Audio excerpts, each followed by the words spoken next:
오늘 본문 말씀을 로마서 11장 1절 말씀 같이 한번 합독해 보도록 하겠습니다. 그러므로 내가 말하노니 하나님이 자기 백성을 버리셨느냐? 그럴 수 없느니라.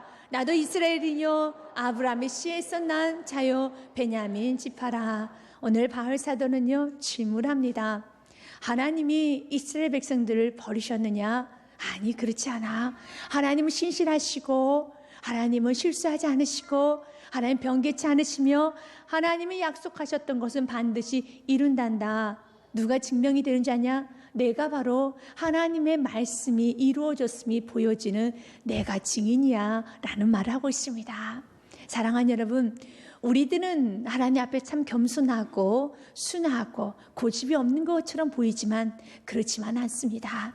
굉장히 고집이 강합니다. 자기 생각이 아주 지독하리만큼 강해서 하나님을 믿으면서도 하나님이 하시면 된다라는 그런 믿음, 그런 은혜를 받았음에도 불구하고 어떤 문제에 봉착하게 되면은 안 된다는 말을 많이 합니다. 그러면서 주위에 있는 사람들이 기도하면 되잖아요. 기도합시다 하면 안 되는 건 안 되는 거야 라고 말하면서 자기 생각에 안 된다는 생각이 사로잡히기 시작하면 하나님도 못하실 것이야 라고 부정적으로 마침표를 찍어버릴 때가 있다는 겁니다. 오늘 이 부분이 주님 안에서 참 해결받으시길 바라겠습니다. 우리는 못합니다. 우리는 할 수 없습니다. 그러나 하나님은 하신다라는 겁니다. 이게 하나님께서 가장 기뻐하는 믿음이요, 이것이 바로 겸손 중에 겸손이라는 것입니다. 바울 사도가 너희들 마음 가운데 이스라엘 백성들에게는 가망이 없어. 너희들 마음 가운데 저 사람은 가망이 없어. 아니, 나는 가망이 없어. 이 문제 해결되지 않아. 우리 가정 해결되지 않아. 우리 가정 흐름 조치가 얼마나 많은데 저 사람이 얼마나 죄로 인한 상처가 많아서 자기 생각이 꽉 들어차서 절대로 변화되지 않을 거야 라고 생각하고 있다라며 오늘 이 생각을 십자가에 못 박으십시오. 저와 여러분 은혜로 구원받은 것처럼 그 사람에게도 은혜가 임합니다. 어떤 사람에게 그 은혜를 믿는 자, 나를 변화시켜 주신 그 능력의 주를 믿는 자에게 한 동일하게 역사하여 주신다는 것입니다. 그래서 바울서 이렇게 말합니다. 너희들 나를 보면서도 믿지 못하겠느냐? 나 바울이야. 나도 이스라엘인이었어. 나도 아브라함의 후손, 나도 베냐민 지파. 그러나 내가 어떻게 살았느냐? 예수님을 핍박하고 예수님을 모욕하고 예수님을 믿는 그리스도인들을 찬멸했으면 그런 나에게도, 만삭되지 못한 나에게도, 완악한 나에게도 우리 주님 은혜를 보여주지 아니했느냐? 이걸 한번 기억해 보라는 것입니다.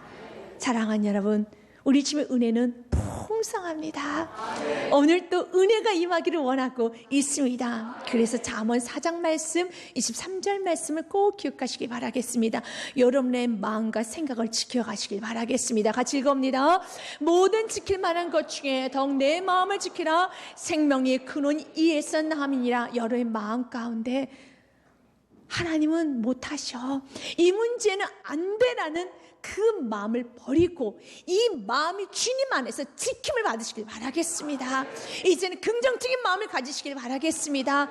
여러분, 주님을 언제나 바라보는 어린아이 같은 그런 은혜가 있으시길 바라겠습니다.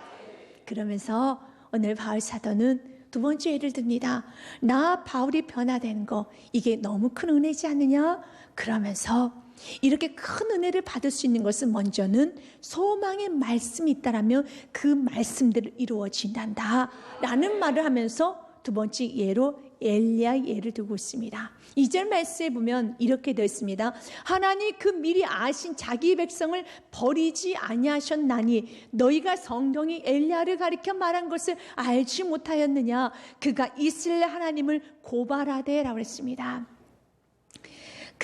엘리야가 이스라엘을 하나님께 고발하되 라고 했어요. 구체적으로 3절 말씀에 보니 이스라엘 백성의 행태에 대해서 나오고 있습니다. 3절에 주여 그들이 주의 선자들을 죽였으며 주의 제단들을 헐어버렸고 나만 남았는데 내 목숨도 찼나이다. 의도적으로 주님께 드리는 예배를 멀리하고 경멸하고 주의 제단을 다 무너뜨려 버린 거예요. 예배 안 드리겠다는 겁니다. 대놓고 죄를 저지르는 거예요. 여러분, 하나님 앞에 교만하면 안 됩니다. 그들은 빤히 쳐다보면서 예배 안 드려요. 빤히 쳐다보면서 하나님 날 보고 계시고 하나님 살아계심 알면서도 그들은 예배를 안 드릴 뿐만 아니라 제단까지도 다 헐어버렸다는 겁니다. 마치 다윗의 아들이었던 압살롬이 아버지 다윗을 대적하기 위해서 백주대낮에 다윗의 첩, 아버지의 첩을 데리고 백주대낮에 간음을 하죠. 그 모습과 동일한 거예요. 하나님의 살아계신 그들은 알았습니다. 그런데 하나님 보는 앞에서 그들은 백주대낮에 간음하는 모습처럼 그들은 제단을 헐어버리고 아세라신을 섬겼어요. 바알신을 섬겼습니다. 그랬던 그 북이스라엘에게도 하나님 은혜를 보시사 엘리야를 통해서 하늘에 불을 내리게 하셨습니다. 이 하늘에 불이 내려서 850명의 바알신을 섬기고 아세라신을 섬겼던 그들은 철저하게 무너졌습니다. 그들이 믿는 신은 가짜다. 누가 신 진짜 신인가 한번 대결해 보자라는 그 싸움에서 하나님의 살아계심이 드러났습니다. 850명의 그 바알과 아세를 섬겼던 그 선지자들은 다 죽임을 당했습니다. 그래서 하늘에 불이 떨어졌습니다. 누구의 제단에만? 엘리야가 기도했던 주의 제단에만 불이 내렸습니다. 그러면서 이스라엘 백성들이 고백을 하죠. 열왕기상 18장 말씀에 보면은요, 이렇게 고백을 합니다. 39절 말씀에 모든 백성이 보고 하늘에서 불이 내려진 것을 보고 엎드려 말하되 여호와 그는 하나님이시로다. 여호와 그는 하나님이시로다. 아멘. 이런 은혜를 받았어요. 이런 은혜를 받았으면 좀 사람이 변화돼야 되잖아요. 그런데 여전히 아박은 이세벨 그 치마폭에 쌓여서 여전히 바알과 아세라신을 섬깁니다. 이젠 이세벨은 이젠 주춤할 줄 알았는데 기세가 더 등등해서 펄펄 날뜁니다. 그래서 오히려 이렇게 말합니다. 엘리야를 향해서 엘리야 너 내일 이맘때쯤 내가 널 죽이겠다라고 협박의 편지까지 보내는 거예요. 이스라엘 백성들은 또다시 마음이 차가워져서 은혜를 받았어도 언제 그런 은혜를 받았다는 듯이 고개를 싹 돌려버립니다. 다시 원점으로 갔습니다. 그때 엘리야가 하나님께 고발하는 겁니다. 하나님, 이스라엘 백성들 보십시오. 하나님, 이스라엘 백성들 보십시오. 이젠 저는 지쳤습니다. 나만 남았습니다. 나 홀로 그 길을 가고 있습니다. 나만 남았습니다. 주님이 날 너무 크게 보시는지 모르겠죠. 난 더 이상 갈 수 없습니다. 지금 이스라엘 백성들 보십시오. 이스라엘 백성 이 행태를 보십시오. 가망 없어요. 소망 없습니다. 안 됩니다. 그러면서 그가 이렇게 주님 앞에 열왕기상 19장 말씀에 보면은요, 하나님 앞에 이런 기도합니다. 주님, 내 생명도 거둬가지옵소서라는 말을 해요. 자기 자신은 광야로 들어가 하룻길쯤 가서 한 로뎀나무 아래 앉아서 자기가 죽기를 원하며 이르되 여호와여 넉넉하시오니 지금 내 생명을 거두시옵소서. 나는 내 조상들보다 낫지 못하나이다. 난 내 조상들보다 믿음이 그렇게 좋지 않아요. 나 그렇게 큰 힘은 아닙니다. 오늘로서 난 여기서 종결하겠습니다. 소망 없습니다. 혹시 여기 앉게 계신 우리 사랑하는 성도님들 중에서도 엘리야처럼 우리 가정 소망 없어요. 이 사람 변화 안 되는 사람이에요. 조금 은혜 받아서 변화되는 것 같은데 다시 지금 원점이잖아요. 오히려 악을 더 심하게 부리잖아요. 펄펄 날뛰고 있잖아요. 이세벨 여인처럼 펄펄 날뛰고 아방처럼 언제 그랬냐는 듯이 저렇게 배 내밀고 다니잖아요. 저렇게 차가워졌잖아요. 가망 없어요. 우리 가정 가망 없고 우리 남편 없고 우리 자녀 없고 사업자인 가망 없고 내 몸은 이젠 다 죽었습니다. 가망 없습니다 라고 생각하신 분이 있다라면 오늘 이 말씀에 절대 깨지십시오. 우리 주님 말합니다. 아니, 가망 없지 않아. 지금 엘리야 눈에 보기에는 도무지 가망이 없는 거예요. 그렇게 하늘에 불이 떨어지고 가뭄이 있는데도 하늘에서 비가 내렸음에도 불구하고 여전히 변화되지 않는 이 환경, 변화되지 않는 저들의 심령, 저 딱딱한 심령, 이젠 소망을 잃어버렸다는 겁니다. 그래요, 육신의 눈으로 보면 소망이 안 보일 겁니다. 육신의 눈으로 보면요, 가망이 없을 겁니다. 그런데 혹시 여러분의 가정에, 여러분 심령에 약속의 말씀이 떨어졌습니까? 그러면 그 말씀 이루어집니다. 중요한 건요, 약속의 말씀만 있으면 그 말씀을 반드시 이룬다는 겁니다. 그래서 2절 말씀에 한 번 더 언급하고 가야 됩니다. 2절 말씀에 보니 하나님이 그 미리 아신 자기 백성을 버리지 아니하셨나니. 아멘. 이것은 시편 94편의 말씀을 그대로 인용한 겁니다. 14절 말씀에 보니 여호와께서 자기 백성을 버리지 아니하시며 자기의 소유를 외면하지 아니하시로다. 아멘. 다 여러분 무너지고 하나님이 버리셔도 할 말 없는 이스라엘 백성들, 하나님께서 외면하셔도 엘리야는 가면 하나님 앞에 하나님 너무하십니다 라고 말할 수가 없는 거예요. 왜냐? 이스라엘 백성들의 악이 너무 지나치거든요. 그런데 우리 지금 말합니다. 이스라엘 백성 악이 지나쳐도 너가 보기에 이스라엘 백성들 소망이 없어도 나는 이스라엘 백성들 자기 백성을 버리지 아니하시면 이 말씀 너가 믿고 누군가에서 기도한다면 나는 오늘 또 일할 거라는 거예요. 중요한 건 여러분 심령의 말씀이 있습니까? 여러분 가정의 말씀 선포되었습니까? 여러분의 사업증이 지금은 여러분 아무것도 보이지 않지만 그 사업 중에 말씀이 선포되어 있습니까? 여러분의 자녀에 부족하지만 여러분 자녀를 향한 하나님 말씀이 있습니까? 그 말씀을 붙들고 가는 거예요. 그 말씀이 이루어진다는 겁니다. 그래서 민수기 말씀이 참 중요해요. 민수기 말씀에 보면 23장 19절 말씀에 하나님은 이런 분이시다 라는 말을 하고 있어요. 같이 읽어봅니다. 하나님은 사람이 아니시니 거짓말을 하지 않으시고 인생이 아니시니 후회가 없으시도다. 어찌 그 말씀하신 바를 행하지 않으시며 하신 말씀을 실행하지 않으시라. 믿으십니까? 이 말씀 꼭 붙드십시오. 하나님은 사람이 아니에요. 하나님은 나와 같지 않습니다.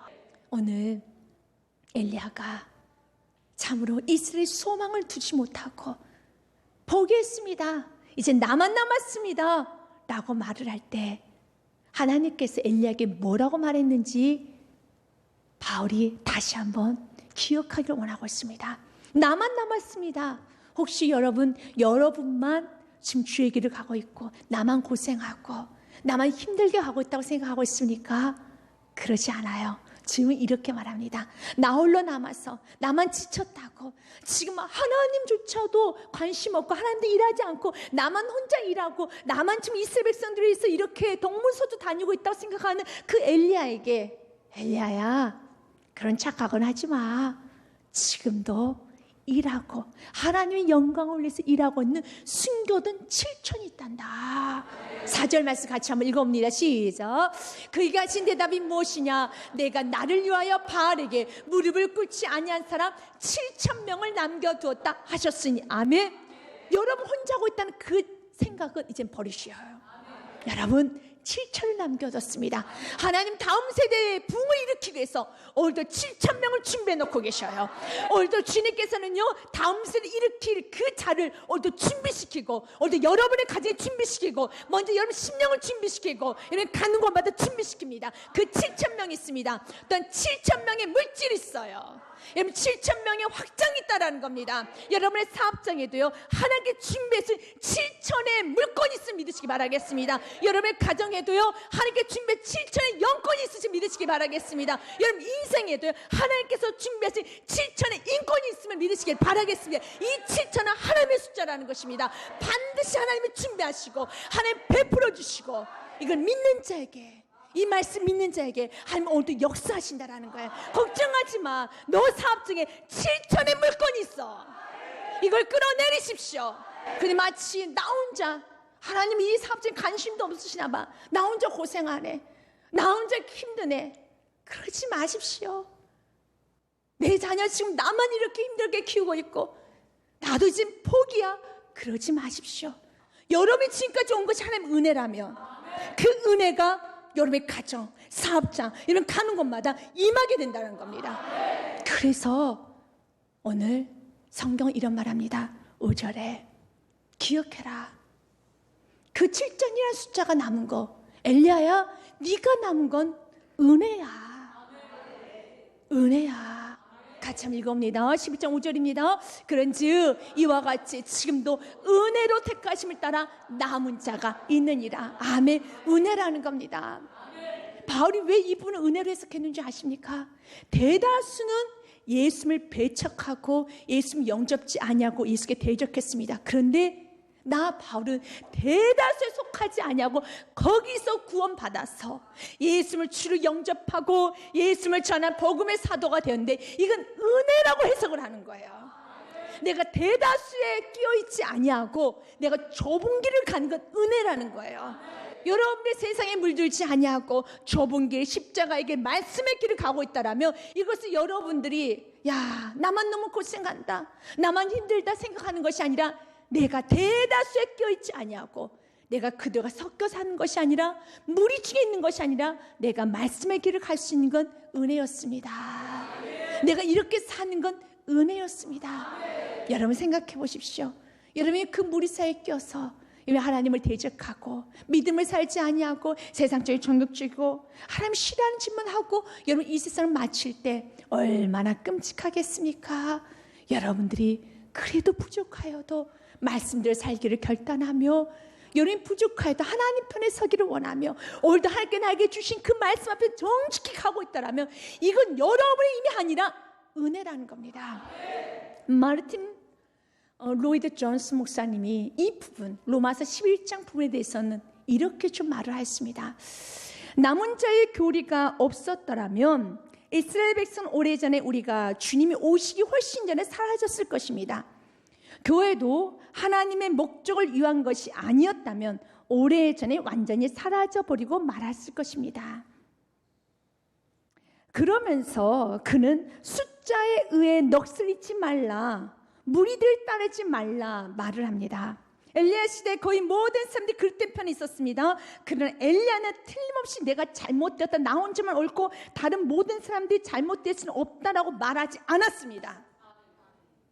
전 세계가 다르게 말하더라도 상관없었습니다. 무리를 따르지 마십시오. 또 숫자가 항상 옳다는 생각을 갖지 마십시오. 기억하십시오. 진리는 언제나 단두대 위에 있고 거짓은 언제나 왕좌에 있습니다. 사랑하는 여러분, 남은 자의 교리 문제는 진리이지 숫자나 인기가 아닙니다.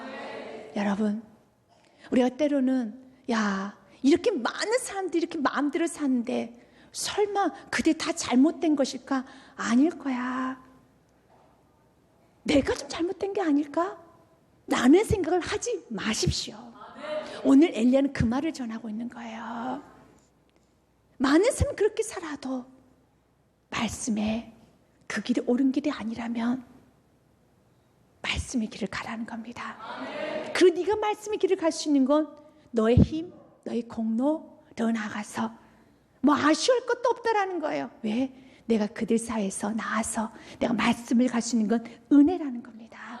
그러면서 오늘 바울 사도는 그러나 은혜 안에 있지 아니하면은 사람들은 이렇게 완악해져 갈 것이다라는 말합니다. 이 말씀이 7절부터 10절까지 있습니다.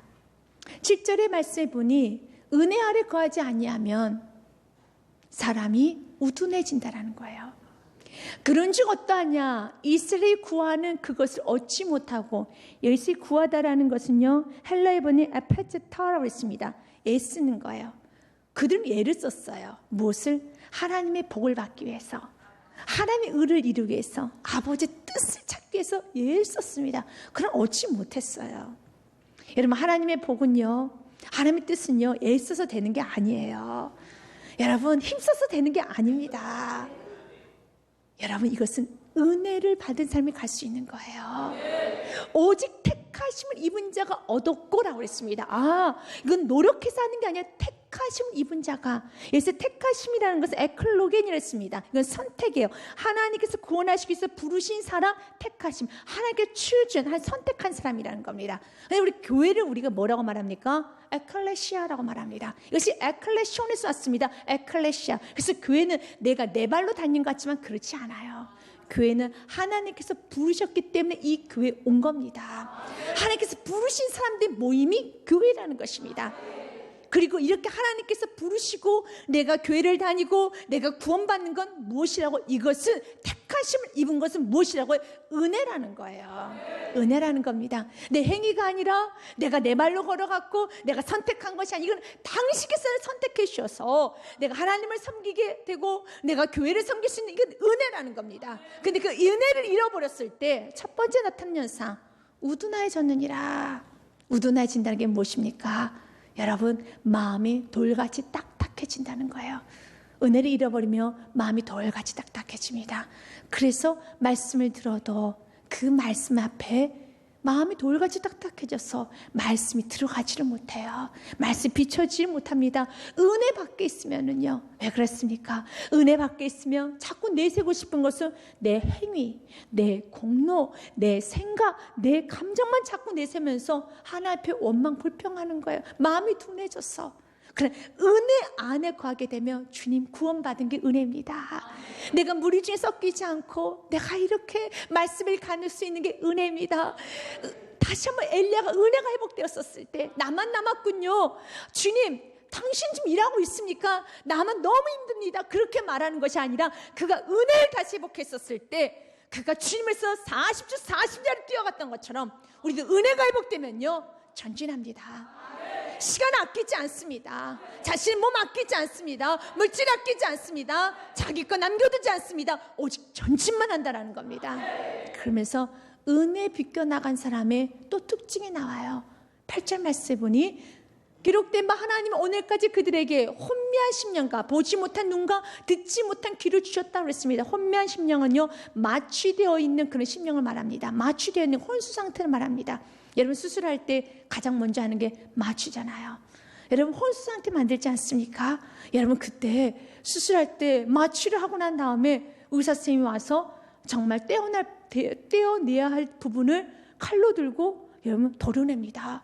그리고 꿰맵니다. 이것은 마취되지 않은 상태에서, 혼수 상태가 아닌 데서는 절대로 이 수술 못 받아요. 어떻게 받습니까? 끔찍하죠. 무섭죠. 여러분, 이건 고통스러워서 죽기 일보 직전이겠죠. 마찬가지로 여러분, 은혜 밖으로 나가게 되면 마치 혼수 상태에 있는 것처럼, 마취가 되어 있는 것처럼 말씀을 찌르고 말씀을 가지고 도려내고 말씀으로 검이 되어서 자르고 말씀이 방망이가 돼서 때려도 전혀 감각이 없어요. 전혀 감각이 없다라는 거예요. 그러나 은혜 안으로 들어오면은 회복이 되어서 아픈 걸 알아요. 아픈 걸 안다는 겁니다. 여러분, 말씀이 때로는 아프게 들리고, 말씀을 들으면 회개하고 싶은 마음이 들고, 말씀을 들으면 때로는 나에게 너무 큰 위로와 나를 사랑한다는 그 은혜가 넘친다라면 여러분 지금 은혜 아래에 있다는 거예요. 그런데 은혜 아래에 있지 아니하면 심령이 혼수 상태가 되고, 귀는 듣지 못할 귀가 되고, 눈은 보지 못할 눈이 된다라는 거예요. 그런데 은혜 아래 있지 아니할 때 결과는 이렇게 듣지 못하는 귀, 보지 못하는 눈, 혼미한 심령 가운데서도요, 그들의 축복이라는 걸 지금 받고 있어요. 그들의 생각이 축복이죠. 근데 주님 말합니다. 너희들이 지금 생각하는 축복인 축복입니다. 하지만 그 축복은 너에게 있어서는, 교만한 자에게서는 올무가 될 거란 말을 해요. 이게 바로 9절과 10절에 다윗이 했던 시편의 말씀을 그대로 가지고 인용해서 말씀을 전파하고 있습니다. 11장 9절 말씀에 보면은 같이 읽어봅니다. 시작. 또 다윗이 이르되 그들의 밥상이 올마, 덕과 거치는 것과 봉이 되게 하셨고, 여러분, 밥상 위에는 밥이 있죠. 반찬이 있죠. 밥상 위에 있는 것들은 다 좋은 것들이에요. 먹으면은 살이 되고 피가 되고 몸이 건강해지는 겁니다. 그래요. 유대인들에게서 하나님을 먼저 알았다는 거, 또 하나님 아는 지식이 있다라는 거, 율법이 있다라는 거, 그들의 절기를 잘 지켰다는 모든 것들은 그들에게 유익이 되는 겁니다. 피와 살이 되는 겁니다. 하지만 교만한 자에게는 오늘 말합니다. 그 밥상이 누구에게는 그건 다 축복이죠. 그래, 그 밥상이 너희들에게는 얼마 덫이 된다. 그리고 그것이 오히려 죄의 대가가 될 것이다. 마찬가지예요. 여러분, 신앙생활 오래 하였다는 거, 은혜를 많이 받았다라는 거, 여러분이 하나님의 사랑, 교회 사랑, 여러분들이 참으로 많은 사랑을 받았다라는 거, 하나님께서 인정해 주고 지지해 주고 오래 참고 오랜 시간 기다려 줬다는 모든 건 다 축복이죠. 하나님은 여러분의 가정에 여러분 오래 참고 여러분 항상 은혜와 긍휼을 베풀어 주기 원하십니까? 아멘. 그래요. 이건 축복입니다. 하지만 그 모든 축복이 교만한 자에게는 오히려 올무와 덫이 될 거라는 거예요. 그래서 이 말이 무서운 말씀이라는 거예요. 신앙생활 오래 한 게 얼마나 축복입니까? 하나님의 사랑을 많이 받은 게 얼마나 축복입니까? 하나님께서 오래 참으시고 오늘 또 긍휼히 여겨주시고 오늘 또 은혜 부어주시고 오늘 또 우리 주님께서는요, 오늘 또 잘한다 그래, 조금만 더 마음이 바뀌면 원한다, 우리 주께서 은혜를 끊임없이 베풀어 주시는 것은 너무 큰 이건 은혜이며 너무 큰 축복이죠. 그럼 이 모든 것을 여러분들이 은혜로 알지 못하고 교만해서 여러분들 그 앞에 엎드리지 못한다라면, 교만해 있다라면 하나님께서 베푸신 것만큼, 은혜 주신 것만큼 성경 말합니다. 얼마 덫이 될 거라고. 여러분들 자녀를 양육하다 보면 정말 이 말씀에 대해서 조금 더 깊이 할 겁니다. 자녀를 양육할 때 어릴 때부터 많은 사랑을 줍니다.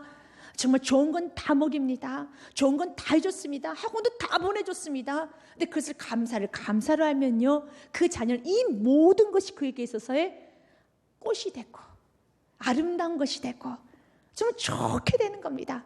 그런데 어릴 때부터 좋은 걸 먹였습니다. 그 해달라는 거 다 해줬습니다. 여러분 최고의 꽃을 입혔습니다. 학원 다 보내줬습니다. 그런데 감사를 하지 못할 때 오히려 어떻게 된가요? 더 교만해져서 차라리 해주지 않는 게 좋았을 뻔했다라고 말할 정도로 그가 아나무인격으로, 그가 참으로 유약하게, 더 나아서 그가 오히려 세상에서 정말 적응하지 못하는 그런 이상한 자녀가 나와버리는 거 여러분들 잘 알 겁니다. 하지만 부모가 최상으로 최고의 것으로 자녀를 대했을 때 그 자녀가 그걸 감사로만 안다라면 그 모든 받쳐주는 그것이, 받쳐줬던 모든 것이 그 자녀에게서 무엇이 될까요? 축복이 되죠. 밥상은 다 좋은 거예요. 그러나 그 밥상에 올라온 모든 축복이, 여러분 가정에 부어주신 모든 사랑, 영권, 이권, 물권 모든 것들이 축복으로 남게 원한다면 겸손해야 돼요.